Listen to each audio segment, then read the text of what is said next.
अस्सलाम वालेकुम दोस्तों।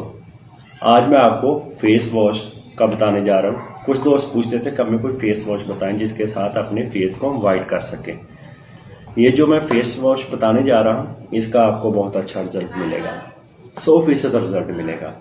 जिनका फेस डल हो गया है, वाइट नहीं है, फेस के ऊपर दाग धब्बे हैं, निशान है, वो फेस वॉश के साथ ठीक कर सकते हैं। फेस वॉश का जो नाम है वाइट बैलेंस, ये आपको किसी भी मेडिकल स्टोर से मिल जाएगा।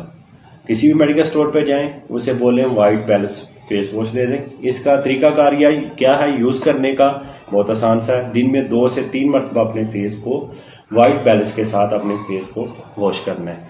कम से कम जब आपने फेस के ऊपर लगाना है 5 मिनट हल्के हल्के से मसाज करनी, फिर आपने अपने फेस को वॉश कर लेना है।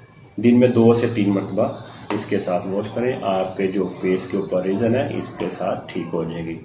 इंशाल्लाह आप मुझे दुआओं में याद रखेंगे। इसकी जो प्राइस है 990 रुपये प्राइस है। ठीक है, इतनी महंगी नहीं है। जो आप आम रूटीन से घर में जो फेस वॉश है आप यूज़ करते हैं 600-650 या 700 रुपये का, तो वो आता है। ये मेडिकेटेड फेस वॉश है 990 रुपये का। ये मेडिकल स्टोर से मिलेगा और आपको और किसी से नहीं मिलेगा। इसके साथ अपने फेस को वॉश करें। अब मुझे इजाज़त दें और मेरी वीडियो को जाते जाते आगे शेयर भी करें, मुझे फॉलो भी कर लिया करें। मैं मिलूँगा एक और वीडियो के साथ। मुझे दें इजाज़त। अल्लाह हाफिज़।